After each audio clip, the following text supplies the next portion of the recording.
सुतीक्ष्ण मुनि से विदा लेकर राम, सीता और लक्ष्मण ने वहां से प्रस्थान किया।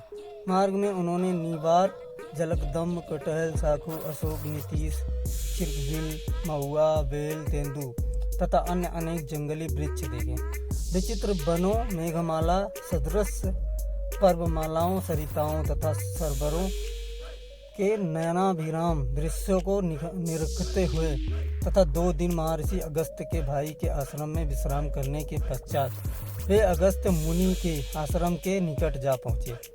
उस वन का वातावरण अत्यंत मनोहर था। सुंदर विशाल वृक्ष खिली हुई लताओं से शोभायमान हो रहे थे। हाथियों द्वारा तोड़े जा गए अनेक वृक्ष पृथ्वी पर पड़े थे।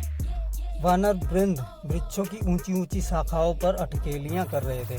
पक्षियों का मधुर कलख चारों ओर सुनाई दे रहा था। हिंसक पशु भी हिरण आदि के साथ भैरव को छोड़कर कल्लोल कर रहे थे। उन्हें देखकर राम लक्ष्मण से बोले, हे लक्ष्मण, महर्षि अगस्त्य के आश्रम के अद्भुत प्रभाव से जन्मजात शत्रु भी एक दूसरे की हत्या करना भूलकर परस्पर स्नेह का बर्ताव कर रहे हैं। यह महर्षि के तपोबल का ही प्रभाव है। यहाँ आकर राक्षस भी उपद्रव करना भूल जाते हैं। मैंने सुना है कि महर्षि अगस्त्य से प्रभावित होकर अनेक राक्षसों ने अपनी तामसी वृत्ति को त्याग दिया है और महर्षि के अनन्य भक्त बन गए हैं। इस युग के ऋषि मुनियों में महामुनि अगस्त्य का स्थान सर्वोपरि है। उनकी कृपा से यहाँ के देवता, राक्षस, यक्ष, गंधर्व, नाग, किन्नर आदि सब मानवीय धर्मों का पालन करते हुए अत्यंत प्रेम पूर्वक अपना जीवन यापन करते हैं। इस शांतिप्रद वन में चोर, डाकू, लंपट, दुराचारी व्यक्ति आने का साहस नहीं करते। ऐसे महात्मा महर्षि के दर्शन का सौभाग्य आज हमें प्राप्त हुआ।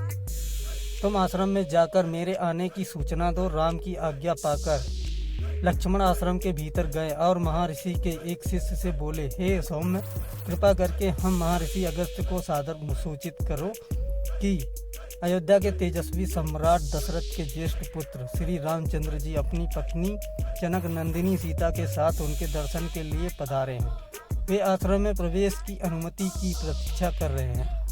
शिष्य से लक्ष्मण का संदेश सुनकर अगस्त्य मुनि बोले, तुमने यह अत्यंत आनंददायक समाचार सुनाया है।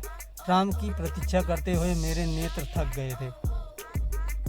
तू जल्दी से जाकर राम को सीता और लक्ष्मण के साथ मेरे पास ले आ। शिष्य राम, सीता और लक्ष्मण को लेकर मुनि के पास पहुंचा, जो पहले से ही उनके स्वागत के लिए कुटिया के बाहर आ चुके थे। तेजस्वी मुनि को स्वयं स्वागत के लिए बाहर आया देख राम ने श्रद्धा से सिर झुकाकर उन्हें प्रणाम किया। सीता और लक्ष्मण ने भी उनका अनुसरण किया।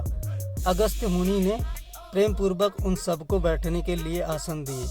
कुशल क्षेम पूछने तथा फल फूलों से उनका सत्कार करने के पश्चात वे बोले, हे राम, मैंने 10 वर्ष पूर्व तुम्हारे दंडक वन में प्रवेश करने का समाचार सुना था। उसी समय से मैं तुम्हारी प्रतीक्षा कर रहा हूँ। यह मेरा सौभाग्य है कि आज मेरी इस कुटिया में तुम जैसा धर्मात्मा, सत्यपरायण, प्रतिज्ञा पालक, पितृभक्त अतिथि आया है। मेरी कुटिया तुम्हारे आगमन से धन्य हो गई है। इसके पश्चात महर्षि ने राम को कुछ दैवी अस्त्र शस्त्र देते हुए कहा, हे राघव, देवासुर संग्राम के समय से ये कुछ दिव्य अस्त्र मेरे पास रखे थे। आज इन्हें मैं तुम्हें देता हूँ। इनका जितना उचित उपयोग तुम कर सकते हो, अन्य कोई धर्मपरायण योद्धा नहीं कर सकता। इस धनुष का निर्माण विश्वकर्मा ने स्वर्ण और वज्र के सम्मिश्रण से किया है। ये बाण स्वयं ब्रह्मा जी ने दिए थे। सूर्य के समान देदीप्यमान ये बाण कभी व्यर्थ नहीं जाते। इंद्र के द्वारा प्रदत्त यह तरकस भी मैं तुम्हें दे रहा हूँ। इनमें अग्नि की भांति दाहक बाण भरे हुए हैं। यह खंड कभी ना टूटने वाला है, चाहे इस पर कैसा ही वार किया जाए। इन अस्त्र शस्त्रों का धारण करके तुम इंद्र की भांति अजेय हो जाओगे। इनकी सहायता से इस दंडक वन में जो राक्षस हैं उनका नाश करो। राम ने महर्षि के इस उपहार के लिए उन्हें अनेक धन्यवाद दिए और बोले, मुनिराज, आपने मुझे इन अस्त्र शस्त्रों के योग्य समझा, यह आपकी मुझ पर अत्यंत अनुकंपा है, जो मैं अवश्य ही इनका उचित उपयोग करने का प्रयास करूँगा। मुनि ने कहा, नहीं राम, इसमें अनुकंपा की कोई बात नहीं है। तुम मेरे आश्रम में आने वाले असाधारण अतिथि हो। तुम्हें देखकर मैं कृतकृत्य हो गया हूँ। लक्ष्मण भी कम महत्वपूर्ण अतिथि नहीं है। ऐसा प्रतीत होता है कि इनकी विशाल बलिष्ठ भुजाएं विश्व पर विजय पताका फहराने के लिए ही बनाई गई हैं। और जानकी का तो पति प्रेम तथा पति निष्ठा संसार की स्त्रियों के लिए अनुकरणीय आदर्श है। इन्होंने कभी कष्टों की छाया भी नहीं देखी, तो भी केवल पति भक्ति के कारण तुम्हारे साथ इस कठोर वन में चली आई हैं। इनका अनुकरण करके सन्नारियां स्वर्ग की अधिकारिणी हो जाएंगी। तुम तीनों को अपने बीच में पाकर मेरा हृदय प्रफुल्लित हो उठा है। तुम लोग लंबी यात्रा करके आए हो, थक गए होगे, अतएव अब विश्राम करो। मेरी तो इच्छा है कि तुम लोग वनवास की शेष अवधि यहीं व्यतीत करो। यहाँ तुम्हें किसी प्रकार का कष्ट ना होगा। ऋषि के स्नेह युक्त वचन सुनकर राम ने हाथ जोड़कर उत्तर दिया, हे मुनिराज, जिनके दर्शन बड़े बड़े राजा महाराजाओं तथा दीर्घकाल तथा तपस्या करने वाले ऋषि मुनियों को भी दुर्लभ है, उनके दर्शन का सौभाग्य मुझे आज प्राप्त हुआ है। भला इस संसार में मुझसे बढ़कर भाग्यशाली कौन होगा। आपकी इस महान कृपा और अतिथि सत्कार के लिए मैं सीता और लक्ष्मण सहित आपका अत्यंत कृतज्ञ हूँ। आपकी आज्ञा का पालन करते हुए हम लोग आज की रात्रि अवश्य यहीं विश्राम करेंगे, किंतु वनवास की शेष अवधि आपके मनोरम आश्रम में हृदय से चाहते हुए भी बिताना संभव नहीं होगा।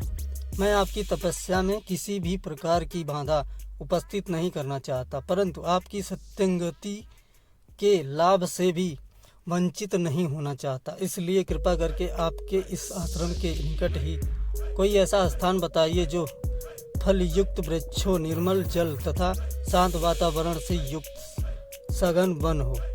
वहाँ मैं आश्रम बनाकर निवास करूँगा। अगस्त्य मुनि ने कुछ क्षण विचार करके उत्तर दिया, हे राम, तुम्हारे यहाँ रहने से मुझे कोई असुविधा नहीं होगी। यदि फिर भी तुम किसी एकांत स्थान में अपना आश्रम बनाना चाहते हो तो यहाँ से 8 कोस दूरी पंचवटी नामक महावन है। वह स्थान वैसा ही है जैसा तुम चाहते हो। वहाँ पर गोदावरी नदी बहती है।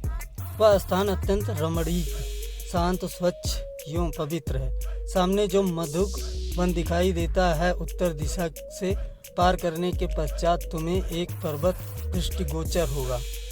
उसके निकट ही पंचवटी है। वह स्थान इतना आकर्षक है कि उसे खोजने में तुम्हें कोई कनिष्ठाई नहीं होगी। मुनि का आदेश पाकर संध्या वंदन आदि करके राम ने सीता और लक्ष्मण के साथ रात्रि अगस्त्य मुनि के आश्रम में ही विश्राम किया।